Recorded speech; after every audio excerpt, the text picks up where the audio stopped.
Hello, GTC conference goers, and welcome to Insight's GTC 22 presentation, Journey of AI from Ideation to Full-Scale AI.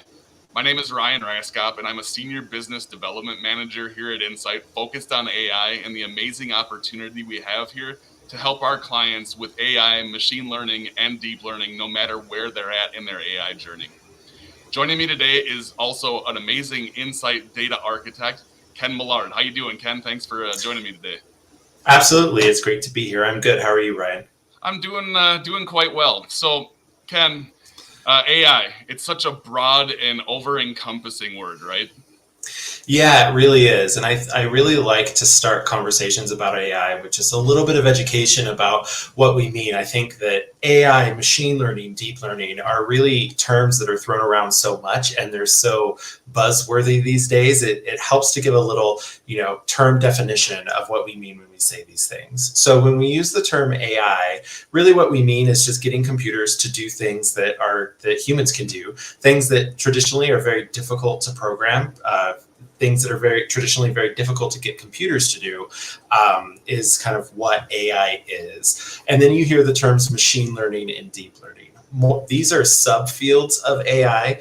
And more often than not today, when you hear people talking about how they're using AI in commercial applications, really what they're meaning is they're using machine learning. With the proliferation of data, you're really seeing the application of machine learning into a variety of use cases. And because it's so common, machine learning has really become synonymous with AI, even though, if you talk to someone who's rigorous and really embedded in the field like I am, a lot of times we will point out that machine learning is a subfield of AI.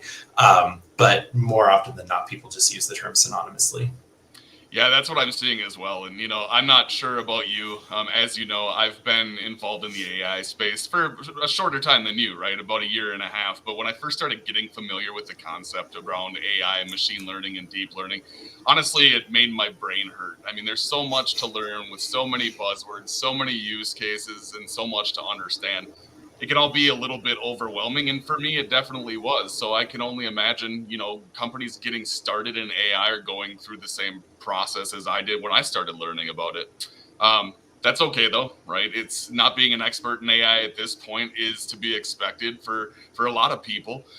Depending on where you're at with your path and your journey, realizing what is possible, what the art of the possible is with AI is part of that process. So our goal here today is really to help illustrate, no matter where you are on your AI journey, from being just aware of it, understanding that it exists, maybe starting to think about a little bit, to being to the transformational phase of AI, where you're utilizing AI in every aspect of your business.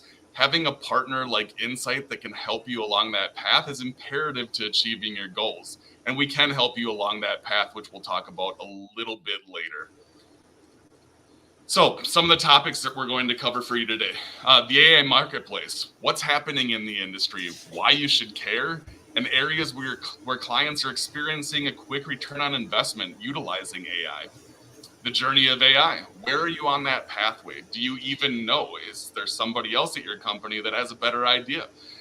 What are some of the challenges that you may or may not be facing in AI currently?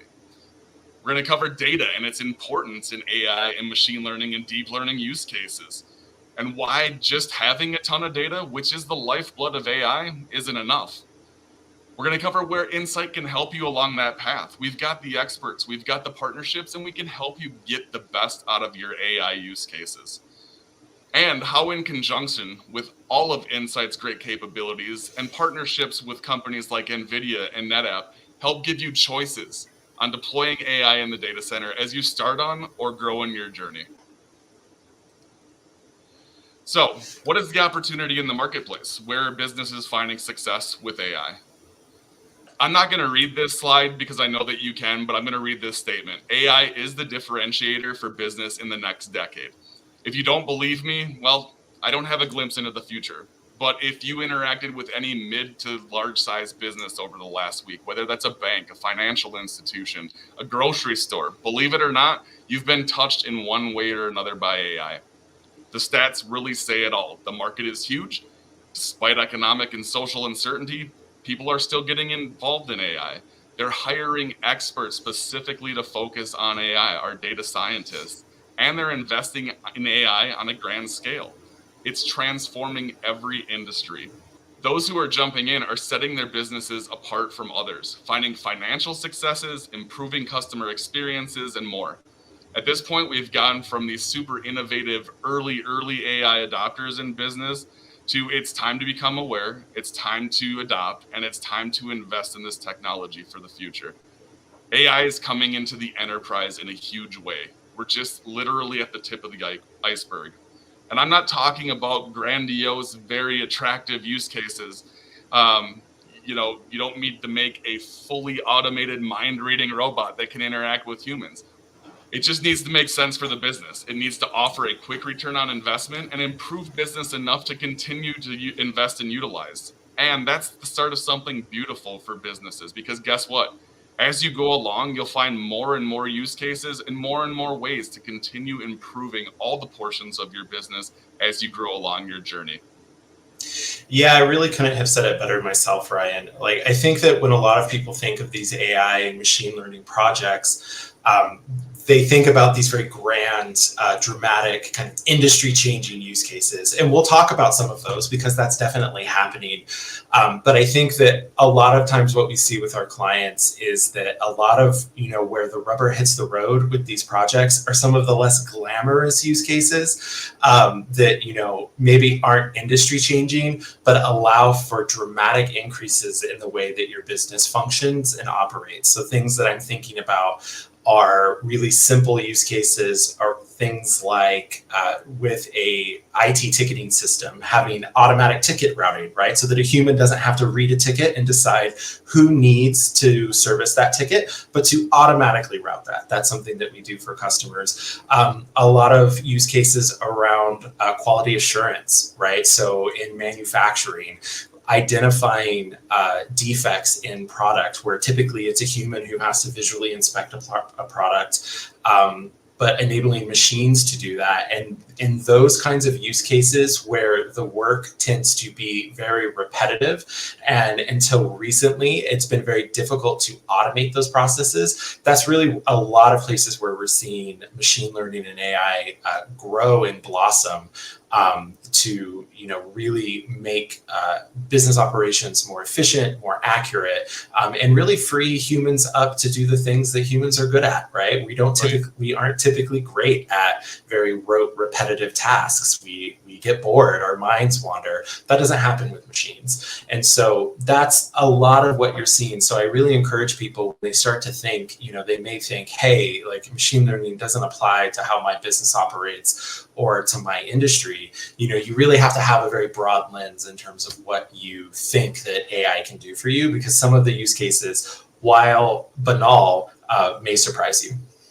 Yeah, I mean, that's an excellent point. So, Ken, to that point, from an insight perspective, right, since you are a data and AI expert, where are our customers really seeing the most value in the AI landscape, finding the most return on investment with AI, machine learning, and deep learning? And besides that, what are some other verticals that we're seeing a lot of AI movement in the marketplace? Yeah, so I think some of the obvious ones are retail, where a lot of use cases in retail are logistics based and forecasting, right? So you're seeing a lot of demand forecasting, a lot of shipping optimization type work. So kind of a lot of that back office type functionality. But then you're also seeing kind of customer experience, right? Where you're enabling chatbots to interact with your customers.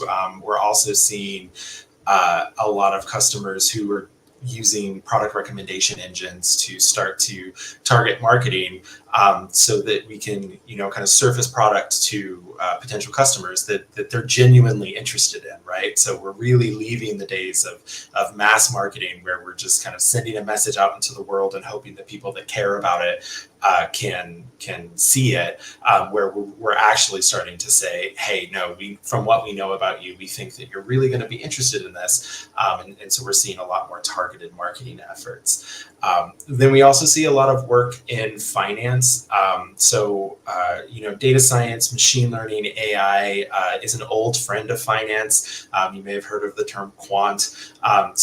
These kind of predictive methods have been involved in large financial firms for a really long time.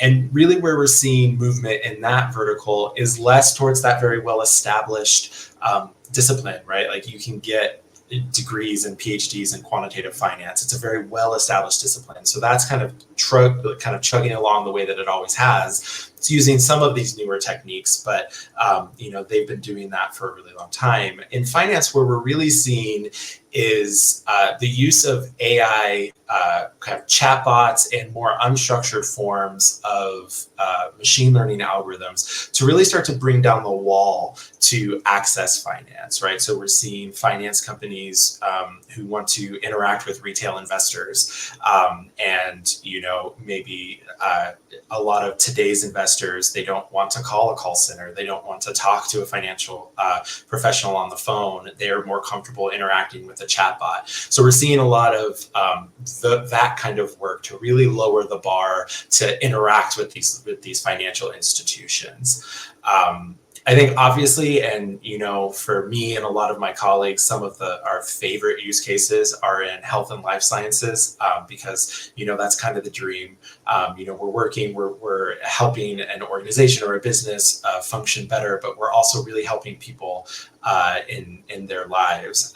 There, we're seeing a lot of really exciting work around computer vision based tasks. So things like reading radiology images, doing cancer diagnosis. We're also seeing a lot of optimization type work where it's, healthcare tends to be very expensive, and really looking at what are the drivers of those costs, and for any individual patient, what is the optimal, not necessarily care routine, right? Because that's very much within the realm of the physician to prescribe that, but things like where do you get the care can make very significant differences in terms of the overall cost. And so that we see a lot of kind of optimization work around moving patients around, moving staff around, making sure that staff is optimally allocated to different portions of the facility, things like that. And in manufacturing and energy, there's really two big use cases that we do a lot of work in, and we typically see relatively quick ROI, and that's really around quality control. Like I mentioned before, those projects tend to be pretty straightforward in terms of getting those set up, and building your models to be able to automate a lot of those quality control tasks. And then also in demand forecasting. So being able to predict, what is my demand going to be tomorrow, a week down the road, a month down the road, even up to 5 years down the road in some energy contexts, so that you can enable more efficient planning. Yeah, those are definitely some great examples. I really like the fact that you touched on a point that I know we talked about before, but AI use cases in healthcare for me personally is one of the coolest parts of AI, right? Because to your point, you're helping humans, right? We're humans, we're going to have health problems. The things that are happening in imaging with computer vision and those types of things that you reference are some of the coolest use cases that I've been engaged on and done research on myself. But to the same point, the chatbots and customer experience part of AI, honestly, I would rather, if I have to interact with my cable company, get on my computer, log in, and be able to take care of whatever I need self-service, whether that's a human or an AI chatbot. I can say that the last time that I did that, it was an AI chatbot, so it allowed their customer service reps to focus on more problems that were pressing than Ryan wanting to change his cable service. So I think we've got a lot of opportunity here in AI. We've got a ton of use cases, no matter where the business is, and some of those use cases beyond what we're seeing from an insight perspective, being very very adopted quickly and helpful for our clients, we could talk about all day, right? The sky's basically the limit. We could talk about the impact that it's having on these verticals, but really the point is that no matter the vertical that your business is in, there is an AI use case, even if you don't think it's possible. It probably is. Like Ken said it, AI is the art of the possible. And here's just some additional examples of the verticals and some of the AI use cases that we're seeing out in the marketplace being utilized. Yeah, and I think the thing that's important to remember about this, and one of the things that's unique about AI and machine learning, is that that whole art of the possible conversation, it's really important to have a experienced practitioner to help you figure out what is possible. I feel that way as an AI practitioner a lot, and I know a lot of my colleagues do as well, that it often feels like we're in a room that has no doorknob on the inside, right? Like we have to wait for people to come to us to be like, hey, what's possible? We know a lot of the things that we can do, but starting that conversation, kind of requires someone to reach out. And so I really encourage people that even if you can't find an obvious use case that doesn't just immediately spring to mind, talk to a data science or machine learning professional and get their opinion. Because a lot of times I think that you may be surprised at the kinds of things that we suggest that could be possible. And then there also, are times when there may be something that you think, yeah, this is totally an AI or ML use case. And we may tell you that's actually really hard, or that's probably not going to be very feasible. It's not immediately apparent, what kind of projects and use cases are going to be, relatively easy to put together, which ones are going to be more challenging. To talk to an experienced professional, so that we can kind of help guide you through that, and then also help you, kind of rank based on your potential opportunities. Which ones are the lowest hanging fruit? Which one are you going to get the fastest ROI on? Again, Ken, great point. I think unless you engage the experts to see what is possible, right? Especially if you don't have a lot of experience with AI. I think it's human to say, "Oh, well, this is a great idea," but actually implementing it and going down the path, I don't think there's any way for this to help me or affect the business. But getting a team of professionals in to help ideate or figure out ways to actually make that a reality is a big benefit. To working with the machine learning, deep learning, and AI experts that we have here at Insights. So definitely a great point. So we talk about the journey of AI, right? What challenges are you facing along this journey? Could you use some help? Do you need a partner to help get you through this journey? It's not I'm going to start in AI and then I'm done. There is a pathway. It is a journey. There's steps to it, and there's challenges all along the way. So here's a view that I believe outlines the path of the AI journey for most businesses, and it's based on the Gartner Artificial Intelligence Maturity Model. From just starting out with AI, I know there's AI out there. I know that I need to get started in it because it's going to add value to my business, to the full AI is part of my business and I'm using it for everything. So if you're not in that last category yet, don't fret. There are very few that are. But there will be more and more this year and in the coming years. People are starting to utilize AI more and more in the enterprise and get to that point where they are completely transforming their business. But if we start on the awareness phase, right, you need to get involved in AI. You've got early interest. There may be AI is a priority written on the whiteboard. You have to do it to stay relevant, to innovate, and to move forward in your business. There may be pressure from up top to start finding business value in AI and develop a strategy around it. But if you're just getting started, how do you get started if you don't know, right? Or maybe you don't have the experience or the expertise. For businesses in this stage, a data assessment, an ideation workshop, and more can help you get started down the path and the right path with AI and determine if going down that path makes sense for your business. In the second phase, in the active phase, at this point, you're actually doing something in AI. You might have hired a data scientist or two, but you might not have anything in production yet that's adding a return on investment or value to the business. Maybe your experiments are going, they're not panning out, or maybe it's getting expensive utilizing cloud resources when you don't have anything that's actually providing a return on investment to your business. Or maybe your scientists need help developing proofs of concept, or other development type of activities to prove the value to the business. At this stage, again, both ideation workshops to help come in and help your data scientists develop these proof of concepts, find the use cases that are going to make sense for the business, as well as data assessments and fast start type of engagements can help your team develop POCs with refinements that will add value to the business, deploy demonstrations to be able to prove that value, and then of course look at pathways for future opportunities in AI that will affect the business in a positive light. In our third phase, the operational phase, congratulations. You may have a model or models in production, and you're actually finding business value with those. You still may, however, need some help optimizing your AI practice, whether that's with optimization or operational tools and practices to reduce time to value. You may be in the cloud, but it's not scaling due to cost or performance. Maybe you need to look at a type of hybrid model, or maybe you don't have enough data scientists and need development help to continue to grow at scale in your practice. In the last two phases, at this point, basically you're constantly looking at ways to utilize AI in your business, or at least attempt to, right? In any new projects that you're working on.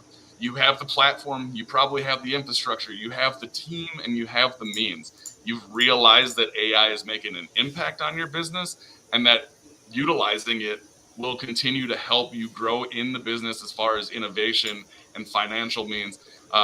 And you're always looking for more ways to provide value. So, it's not an easy journey, right? As we've already discussed, our clients are telling us that they need help at every stage of this journey, wherever that is.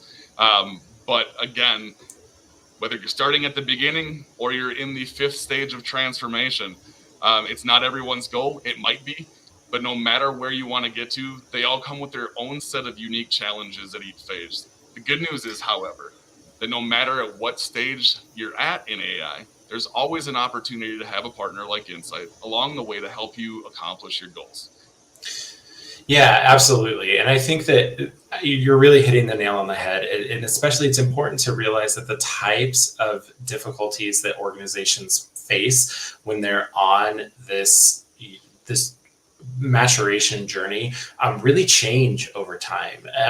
In early stages, we usually see clients really struggling with organizational problems, right? Most people and most companies think that data science and machine learning is primarily a technical challenge, and that's definitely part of it. But in the early days, and we've already talked about it a little bit. It's difficulties are as simple as saying, okay, what are potential machine learning projects and which ones are likely to succeed? So we see a lot of organizations needing a lot of guidance more organizationally. How do I set up a team? How do we create backlogs of projects? How do we evaluate those projects for viability?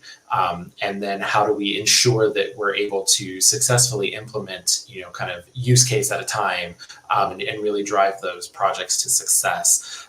So really in the early days, we see clients really looking to us to help them kind of set up their overall data science and machine learning program and practice. And then as organizations mature and they learn how to successfully develop these data science and machine learning products, we start to see, that's really where we start to see a lot of the technical challenges come in, where you start to realize how much infrastructure, both on the kind of logical data modeling side, but then also on the physical computation side, you really need to support both model development, but then also actually using these models as part of your applications and business processes.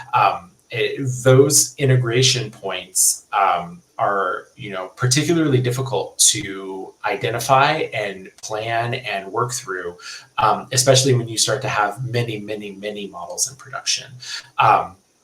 AI and machine learning in particular tends to have very complex data dependencies throughout your entire organization. And so being able to understand what those dependencies are, track them, and we'll talk about this in a little bit more detail, it really becomes critical as the number of machine learning projects that you've successfully completed grows.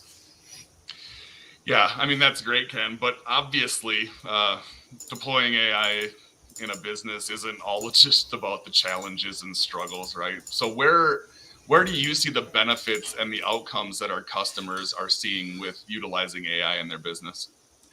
Yeah, so I think I've already mentioned that a little bit, that one of the key benefits, especially for some of the less glamorous use cases, are really around efficiency, right? You're able to take humans away from tasks that maybe they don't excel at, and you're able to kind of redirect them to be able to work on things that they do excel at. So you get a lot of kind of operational efficiency. And you're really reducing the amount of repetitive tasks that your staff is having to do. We also really see that, when we're leveraging it in more kind of human geared ways, that you're really starting to see improved customer satisfaction.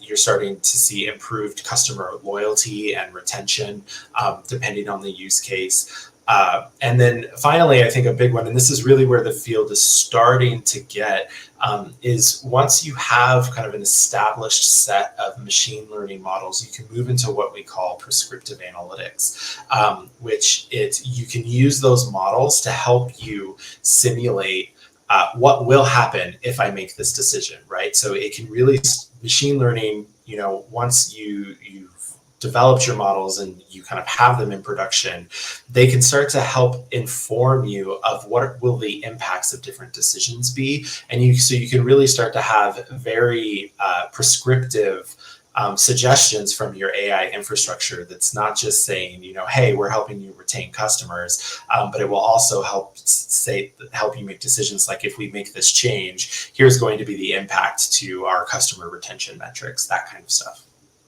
Nice. Nice. Well, I'll kick it back over to you, Ken, to cover the importance of data, right? As I mentioned before, it's not about just having all the data that you need for AI. There's so much more to it. Yeah, absolutely. And this is a topic that's very, as a data science practitioner, but also a data architect, I kind of straddle the two sides of the fence. And so this is something that I talk about endlessly. So I think that the first thing to realize is, obviously, like I mentioned before, when we say AI, usually nowadays what we mean is machine learning. And so let's just take a second to define machine learning. Machine learning is the study of computer algorithms that can improve automatically through experience and by the use of data. So obviously data is built into the name of the practice. And that's one of the things that makes machine learning very unique. Essentially, the overall idea is that for whatever phenomenon you're trying to build a model for, whether that be natural language processing or demand forecasting, one of your primary requirements is that you need to be able to build a historical data set that describes how that thing has worked in the past. And at the end of the day, like machine learning, from a high level, what it does is really makes sense, right? We do it all the time.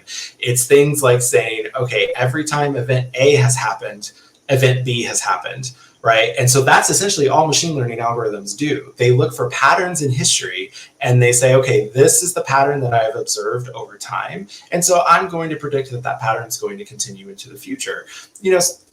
Not to get into the correlation versus causation debate, machine learning doesn't touch that. It just says, usually if A, then B. So if A happens in the future, I'm going to say that B is going to happen. And more often than not, I'm probably right. And so it really becomes critical, though. Data is in the name. And I think that a lot of organizations kind of underestimate how important having an organized and accurate data estate is really critical to leveraging machine learning, both for your beginning projects, but then over the long term. So I think it's important to also really understand overall, what is the machine learning life cycle, and how does that interact with your data estate, right? So when we've talked a little bit about ideating on use cases and figuring out, okay, well, what is a viable project for machine learning to tackle. If you talk to any data scientist, be they on our team or on your own team, after you say, hey, here's this problem we would like to solve with machine learning, the very first thing that they're going to say is, okay, well, then where's the data? Like, where is the data that I can use to solve this problem? And that's what we call the discovery phase. And so having data catalogs and being able to just figure out what data assets are available in your organization is critical to machine learning success, because if your data scientists don't know that you have that data, they're not going to use it.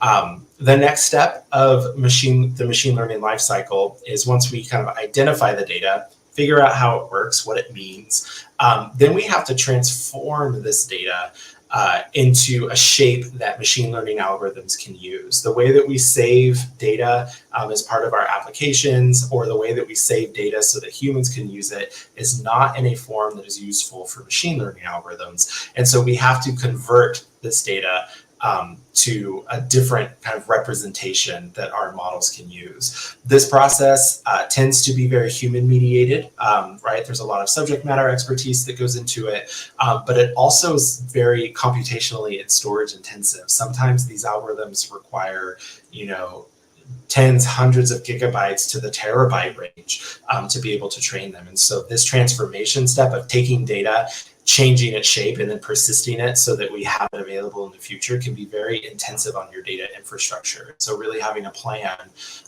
for how you're going to accommodate that and make that process as frictionless as possible for your data scientists is really critical. And then our next step is training. So this is the exciting bit where we fuse the complicated math with our data, and we this is when the computer actually learns from the data. This tends to be a very computationally intensive step, but it's also really important to realize that through this process, you tend to be shipping potentially large amounts of data into and out of storage, right? You're bringing data from disk, you're passing it through the algorithm, and then you're just doing that repeatedly. So computation is a big part of it, but then also having a robust and fast data storage infrastructure is a key component as well.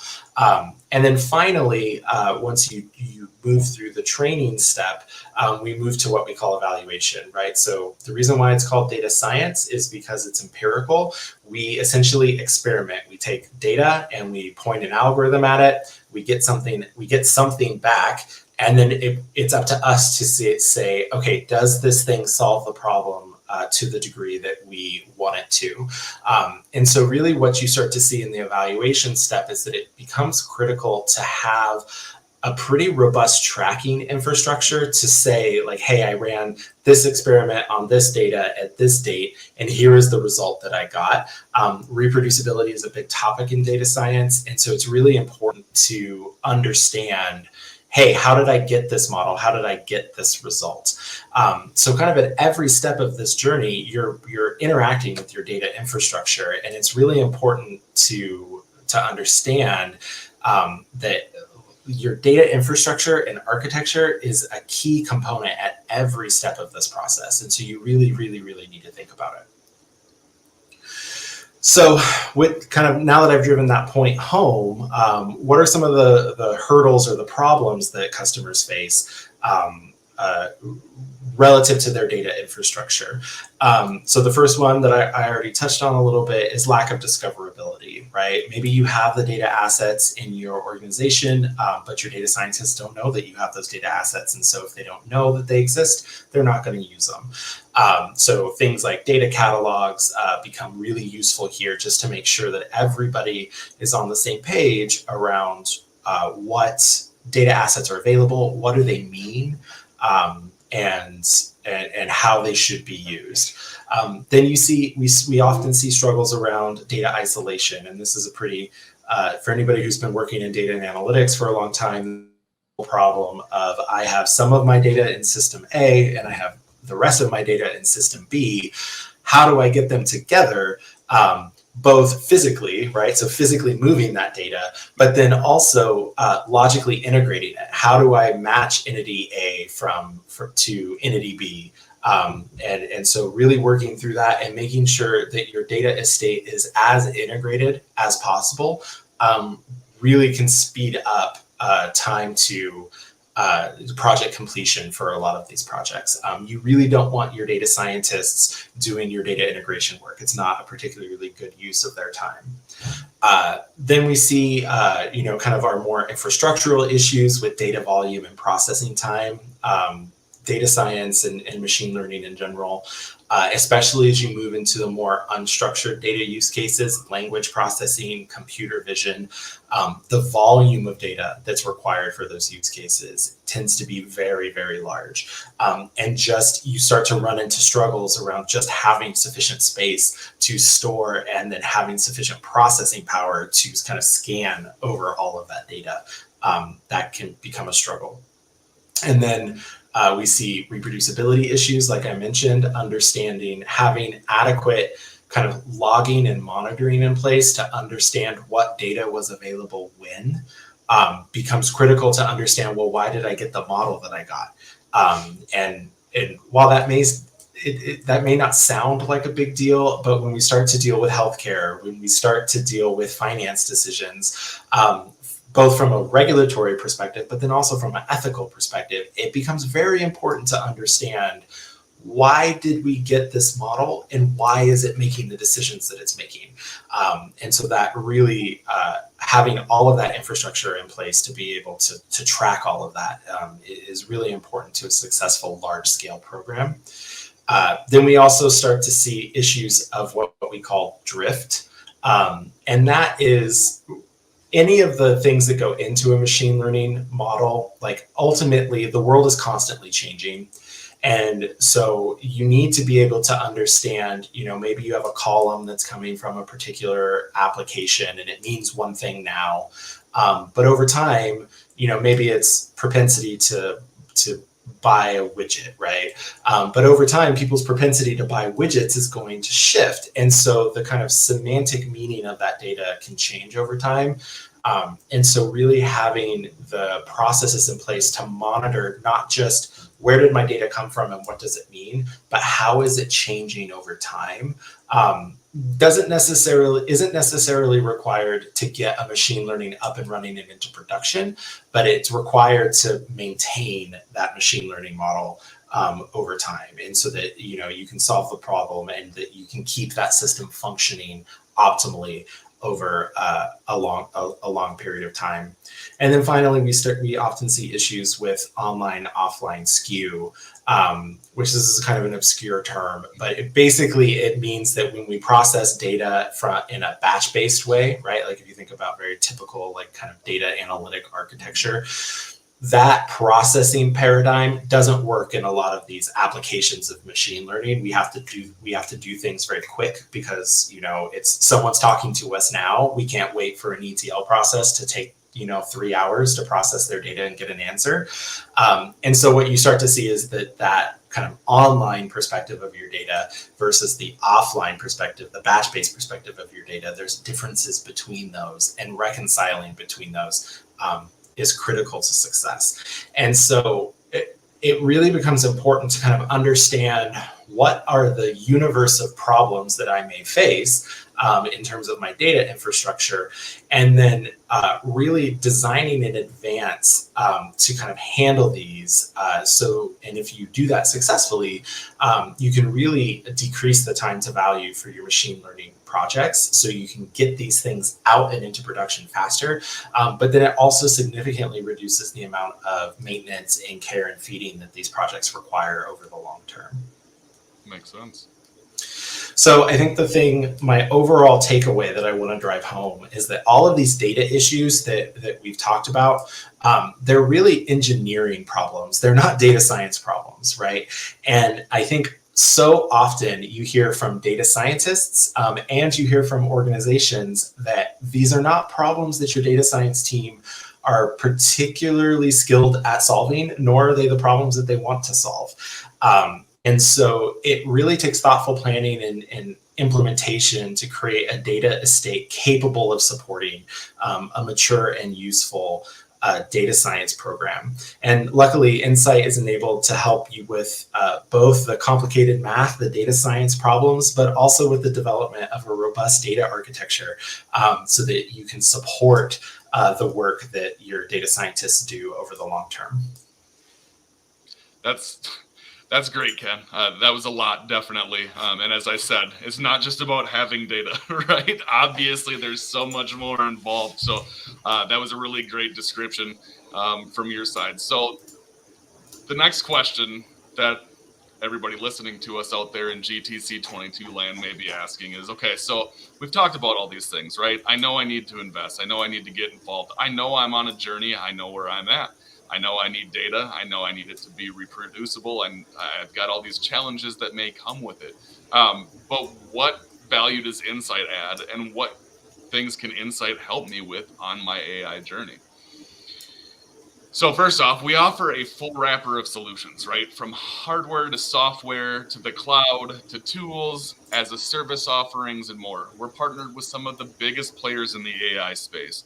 No matter where your data lives, no matter where your compute lives, what it's on, how it's consumed, we have the scale and the expertise to offer you the best solutions in the market and determine which solutions can best help to meet your end goal. We can also support you front to back, from whether you're just getting started in AI to full transformation. We offer solution design. We offer workshops, installation services, managed services, and professional services to ensure that from start to finish, you have a trusted partner assisting you in your journey, reducing design complexity, lengthy deployments that are pretty standard in an AI deployment, and challenges with ongoing operations. Another great benefit, and in a lot of cases, we can also be the one number to call when you have issues with your solutions to provide support and get you back up and running again with our one call service. We've got the global scale to reach multiple parts of the world for our clients, and of course, financial options to get you the solutions that you need at the time you need them and how you want to get them. So, Ken, we do have a ton of experience from the infrastructure side and the data and AI side. This is one of my favorite slides that we have, right? You illustrated a lot of challenges that our customers may experience going down this pathway, going through their journey. We've got a lot of different workshops to help get them there. Could you cover this slide and from your perspective, take us through what this, this pathway between data, business, and AI will do to help our clients? Yeah, absolutely. So when we look at engagements with our clients, what we really try to do is meet them where they are, right? So like we talked a lot about the AI or ML journey, but your data journey overall, is a pretty long one. And so different clients have very different needs and are at very different stages of maturity, depending on, where they are and what their priorities are. And so really what we try to do is we think about the work that we do in three big buckets. We think about it in, obviously very close and dear to my heart, our AI track. And so we have kind of our series of AI engagements. Those can be, accelerators and quick starts, or we'll do, and they can kind of be focused more on the technical side, so we call that ML ops, or they can be really focused on the organizational side. How do I set up a successful data science team? What are the things that we need to think about? And that's our AI COE accelerator. And really, all of these engagements on this slide are kind of our off-the-shelf offerings, but obviously we work with you to understand your specific needs, and they can be tailored to what you need. So that's essentially our AI track, and that's a lot of times the very exciting part. It's the part that I like the most. But then we also offer a full range of data modernization services. So that's all of that data architecture work, all of that data integration work that I mentioned. We have a full, we offer a full spectrum of engagements to evaluate your existing data infrastructure, make recommendations. Perhaps you need a technical migration from, maybe you're working, on outdated infrastructure and you want to use newer tools, we can do migrations, and then we also offer managed services within data platform and data modernization work.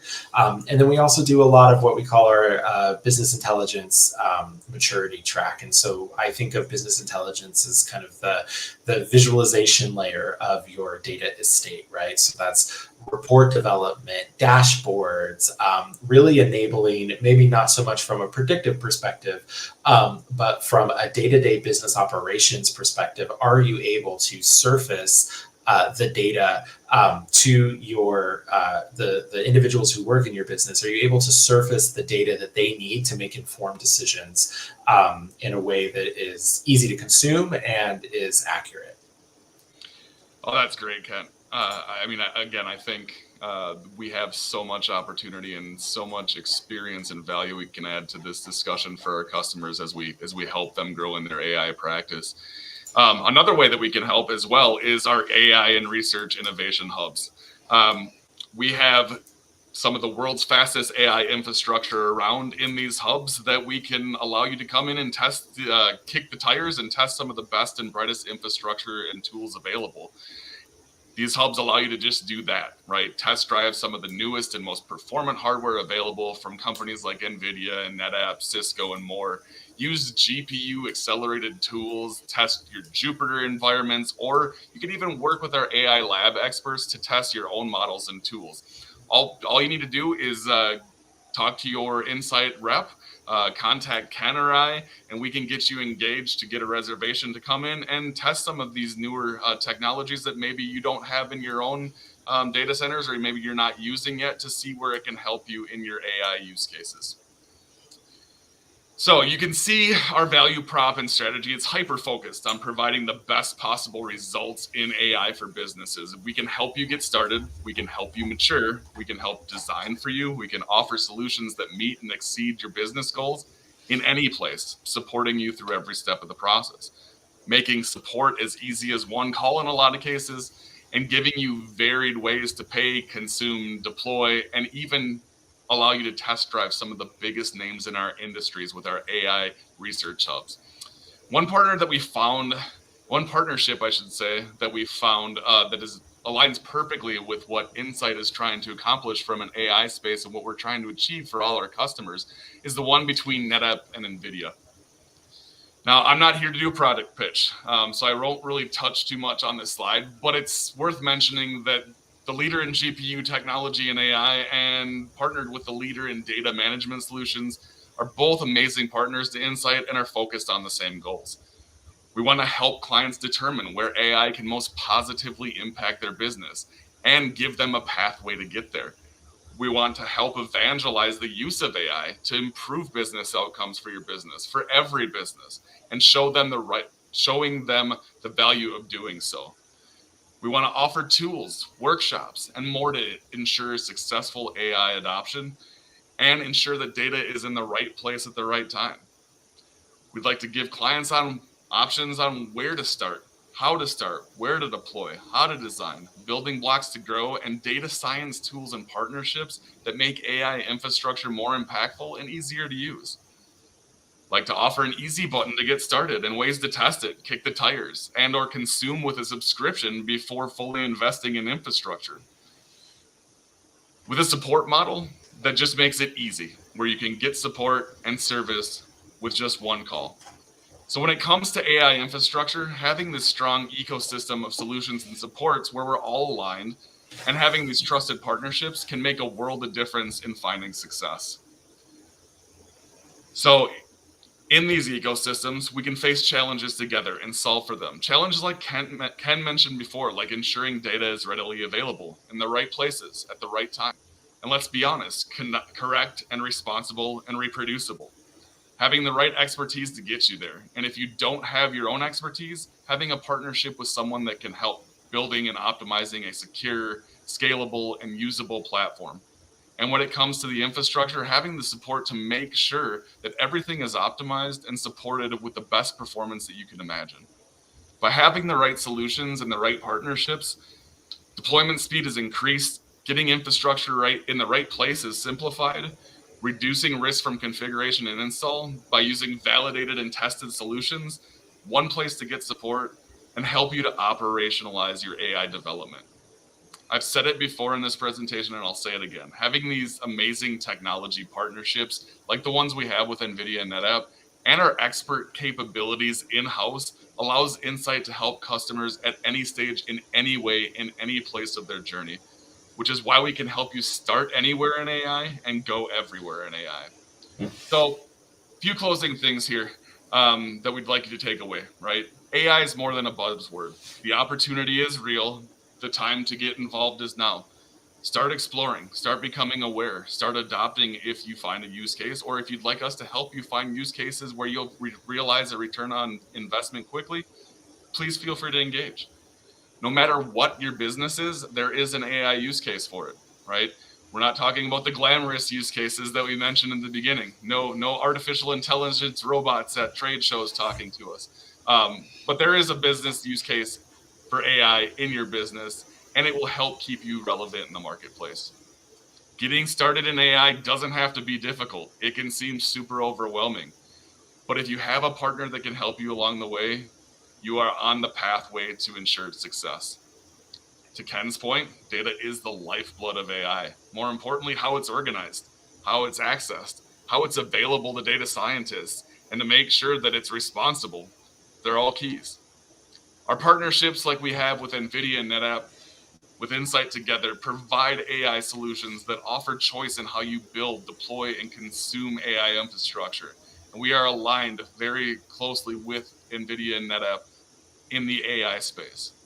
We're also in a unique position to assist you at any step of your journey. We have the partnerships, we have the tools, we have the experts, whether those are infrastructure or data science experts, we can help you realize your artificial intelligence goals. And finally, if you're interested in seeing AI solutions in real time, engage your Insight rep to schedule a demo or a proof of concept with our Innovation Hub's experts. We can allow you to come in and test drive the latest technology out there and see how it can help you in your AI journey. So with that, I'd like to thank you all for joining us today. I hope that you enjoyed our presentation. Ken and I are very open to being contacted with any follow-up questions that we may be able to answer for you. Ken, thank you so much for joining me and helping me go through this presentation for our attendees out here at GTC 22. I think we've got a great story on what we can do for our customers in the space of AI. And I'll wish you all a continued great GTC 22. Thank you very much for joining. Thank you.